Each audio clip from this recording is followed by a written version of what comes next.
काशिफ साहब, आज की बड़ी पेशरफ्त यही है कि साबिक ISI chief lieutenant general retired Faiz Hamid पे चार्जेस जो हैं वो फ्रेम कर दिए गए हैं सियासत में मुदाखलत के हवाले से, ऑफिशियल सीक्रेट एक्ट की खिलाफ वर्जी के हवाले से। कैसे देख रहे हैं इस बड़ी पेशरफ्त को? देखिए, इस बारे में फैसल वादा साहब और इस तरह जो लोग इन्फॉर्म्ड हैं, जिनको बात से आती है, वो पहले से बता रहे थे कि ये होने वाला, तो इसलिए सरप्राइजिंग तो ये किसी के लिए भी नहीं है। लेकिन शायद जो बड़ी खबर इस सारे में ये है कि जो पुरतशद्दुद वाकयात हैं वो एक से ज्यादा है जिसकी इन्वेस्टिगेशन हो रही है।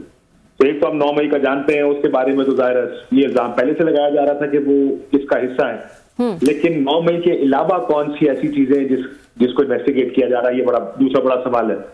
क्या अब जो पुरतशद्दुद वाकयात ज़हन में आते हैं उसमें मुझे तो इमरान खान साहब पर जो गोली चली वो एक ज़हन में आती, जब उनको गोलियां लगी वजीराबाद में, क्या उसकी बात हो रही है, या कोई ऐसे वाकयात बताए जा रहे हैं जो जिसमें एक्चुअली कोई तशद्दुद हुआ नहीं लेकिन होना था। अब क्या उन वाकयात का जिक्र है? तो ये बड़ा इंटरेस्टिंग होगा कि जब तफसील मजीद जाएगी, लेकिन वो तफसील भी तो इसी तरह दी जाती है। लेकिन एक याद रखिएगा, इसमें जो उसके अगला नुक्ता है जिसमें सियासी जो अवामिल है या जो सियासी पॉलिटिकल पार्टीज हैं उनका इसके ऊपर रोल जी, वो ही सेड शी सेड से शायद इतना काम ना चले। देखिए, जो मकबूल सियासी जमातें होती हैं उनको आप सजाएं तो दे सकते हैं, लेकिन सजाएं ऐसी होनी चाहिए और केसेस ऐसे होने चाहिए जिसको देखकर बियॉन्ड रीजनेबल डाउट लोगों को यकीन हो कि हाँ इस वजह से सजा दी जाएगी, और बाकी नजर भी आ रहा है कि ये ठीक है। ये ना हो कि ये कहा जाए कि वो जो होता है ना कि इल्जाम भी है और इल्जाम उन्होंने कह दिया तो इस वजह से ये इस तरह होगा, शायद इस तरह नाकाफी होगा। मेरा ख्याल है आई एम अस्यूमिंग कि ज्यादा एविडेंस होगा, ऐसा एविडेंस जिसको कोई क्वेश्चन ना कर सके, जिसको इनकॉन्ट्रोवर्टिबल एविडेंस। अब देखते हैं एविडेंस क्या सामने आता है, केस कैसे चलता है। तो ये अगली फेज बड़ी इंटरेस्टिंग होगी कि तरीके साहब और इमरान खान साहब को कैसे मिलिट्री कोर्ट्स में लेके जाते। जी, मैं यही पूछने वाली थी कि इमरान खान साहब जो है वो आप कितनी मुश्किल में हैं, क्योंकि हुकूमत तो कहती है जो भी इनकी एक्टिविटीज़ हैं फैज हमीद साहब की, वो जो है उसके ताने बाने, उसका गठजोड़ जो है वो इमरान खान और PTI से मिलता है। तो इमरान खान साहब के लिए कितनी मुश्किल होगी अब? देखिए, इमरान खान साहब ऑलरेडी जेल में, और कितना अंदर जाएंगे? मैं एक ही जेल में ही अंदर ज्यादा सजाएं दे सकते हैं। ऑलरेडी 14 साल या 10 साल या जितने भी केसेस में उनको सजाएं हो रही हैं, इसी तरह की एक सजा और हो जाएगी। तो उनको अगर आप ये कहें कि उनकी मुश्किल बढ़ जाएगी, जेल में है, जेल में रहे, सो मुश्किलात अपनी जगह जो तरीके इंसाफ की हैं वो ज्यादा बढ़ जाएंगी, क्योंकि अगर वो मिलिट्री कोर्ट में ट्राई होते हैं जी, और अगर वो मिलिट्री को उस तरफ चला जाता है मामला, तो प्रेशर तरीके इंसाफ पर इसका ज्यादा पड़ेगा, मजीद लोग भी इस इन्वेस्टिगेशन में सामने आएंगे। सो इमरान खान साहब की मुश्किलात तो बढ़ने से ये है कि ये जरूर है कि जो इन कोर्ट्स में मामलात है वो बहुत ज्यादा डॉजी तरीके से सुनाई दी गई। आपने देखा 12 बजे रात को कोर्ट्स और ना फर्ज जुर्म आयद की गई और किस तरह इन केसेस का फैसला किया गया। इस केस में जरा थोड़ा सा मुख्तलिफ भी होगा कि ये मिलिट्री कोर्ट, अब देखते हैं कि एक्सेस कैसे देंगे, क्या मीडिया को कवर करने की इजाजत होगी, क्या लोग वहां जाके केस सुन पाएंगे, रिपोर्ट हो सकेगा, ट्रांसपेरेंसी इसमें कितनी होगी, जो इल्जाम लगा है उसके एविडेंसेस क्या दिए जाते हैं। आई थिंक ये भी बड़ा इंटरेस्टिंग एक ये शुरू होगा जो फेज है तरीके इंसाफ का, क्योंकि एविडेंस लेके end of the day evidence देना पड़ेगा दिस वे और दैट वे। अगर इमरान खान साहब के खिलाफ है तो एविडेंस देना पड़ेगा, तो देखना ये कि एविडेंस कितना आता है। I think Tehreek Insaf should look forward to it, because वो जुडिशियल कमीशन तो नहीं बांट सकता, लेकिन एविडेंस जो प्रेजेंट होगा वो ये इस बात का फैसला जरूर करेगा, ये बात जरूर डिटरमिन करेगा कि वो जो क्लेम्स हैं तहरीक इंसाफ के, वो कहेंगे देखें जी हमारे खिलाफ एविडेंस ही नहीं, अगर एविडेंस पेश ना किया गया तो, या सर्कमस्टेंशियल एविडेंस हुआ तो let's see what kind of evidence comes through. लेकिन ये जरूर है कि ये डेवलपमेंट बहुत सीरियस है तहरीक इंसाफ के लिए, अगर उसको देखा जाए तो। और इसमें मैं आपसे ये भी पूछना चाहूंगी कि क्योंकि इसका एक गठजोड़ जो है वो तहरीक इंसाफ से और इमरान खान से जोड़ा जाता है, और अब इस केस में जो है वो पेशरफ्त देखी जा रही है, तो इसका मतलब रियासत की जो एक सख्त पॉलिसी है टुवर्ड्स खान साहब या टुवर्ड्स PTI, उसमें कोई तब्दीली नजर नहीं आई है। नहीं, पिछले काफी महीने से उसमें बिल्कुल तब्दीली नहीं है। बहुत क्लैरिटी के साथ रियासत अपनी पॉलिसी पर अमल कर रहा है, एंड दैट्स नॉन निगोशिएबल। कोई निगोशिएशन इमरान खान साहब के साथ नहीं होंगी, कोई बातचीत नहीं होगी, उनके लिए कोई सॉफ्ट कॉर्नर नहीं है, उनके लिए कोई आप देखा, मैं अक्सर मिसाल देता हूँ अपने प्रोग्राम्स पे कि नवाज शरीफ साहब 1999 का वाकया, जब उनको गिरफ्तार किया गया, कू हो गया पाकिस्तान में, 1 साल बाद पाकिस्तान से बाहर चले गए। 2017 में उनको सजा हुई, 2018 1 साल, 1.25 साल, 1.5 साल के बाद पाकिस्तान से बाहर चले गए। तो अमूमन 1 साल वो थ्रेशोल्ड होता है, 1.5 साल के बाद जब बातचीत शुरू हो जाती है, जब सियासतदान की मुश्किलात कम होनी शुरू हो जाती है, उनके साथ डील होती है और कोई डील ऑफर होती है।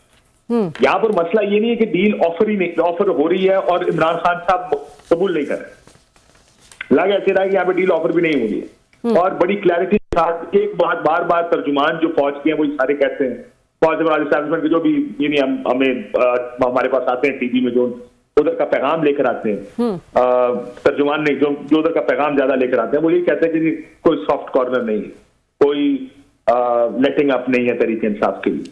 तो ये जो बिल्कुल ही जीरो टॉलरेंस, या जीरो टॉलरेंस तो ना नहीं कहूंगा इसको, लेकिन जो बिल्कुल ही पॉलिसी है कि बात भी नहीं करनी जी। ये अमूमन सियासत में या मुल्क चलाने में अगर कामयाब हो गए तो हो सकता है इमरान खान को अगले 10 साल भी जेल में रखे और ये मुल्क ऐसे ही चले, लेकिन अमूमन ये चला नहीं करती। You need to give space for political parties, खासकर मकबूल सियासी जमातों को स्पेस देनी पड़ती है, जो ड्यू स्पेस होती है उनकी।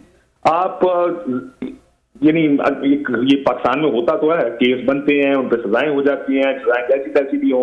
अब देखिए सारी केसों में अगर उनकी जमानत भी हो गई तो न्यू टाउन थाने की किसी केस में गिरफ्तारियां डाल दी। ये पाकिस्तान में होता अनफॉर्चुनेट है, बड़ी अनफॉर्चुनेट बात है कि पाकिस्तान में होता है। हम इसको नॉर्मल कह रहे हैं कि होता नहीं होना चाहिए, लेकिन होता है, जिसमें किसी भी केस में आपको अंदर डाल देंगे। हो सकता है वो 10 साल आपको इन केसेस में अंदर डाल करें, लेकिन ये होना नहीं चाहिए। Democracy do not work like, they work according to some sort of rule of law, कोई कानून के तहत काम होता है। हमारे यहाँ पे बस ताकत का एक निजाम है, वो ताकत का निजाम जब तक ताकत वो डंडा फिरेगा तो फिरता रहेगा।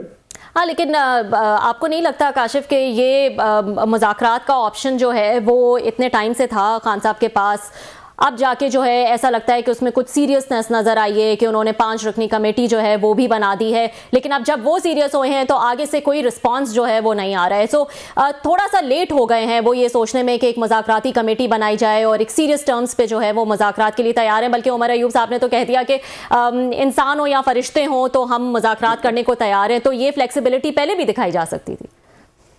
देखिए, इन्होंने बारहा तहरीके इंसाफ की जानिब से इमरान खान साहब जेल से ये कहते रहे कि हम इस्टेब्लिशमेंट से बात, इस्टेब्लिशमेंट बार बार आके प्रेस कॉन्फ्रेंस में कहती रही कि हम इनके साथ बात नहीं करेंगे, अगर बात करनी है तो सियासतदानों से करें।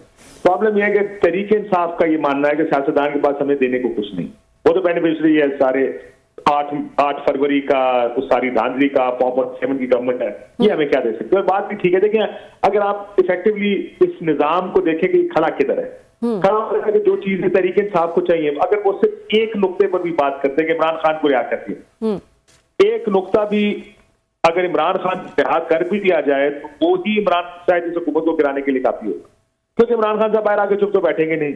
उनकी क्राउड पुल क्या है, वो मकबूल एक लीडर है, ये हम सब जानते हैं। उन्होंने और उनके 8 फरवरी का इलेक्शन ही उठा के देख लें, उससे पहले कि उनकी पॉलिटिकल एक्टिविटी जो जलसे जुलूस है उठा के देख लें, तो मकबूल तो वो बहुत है।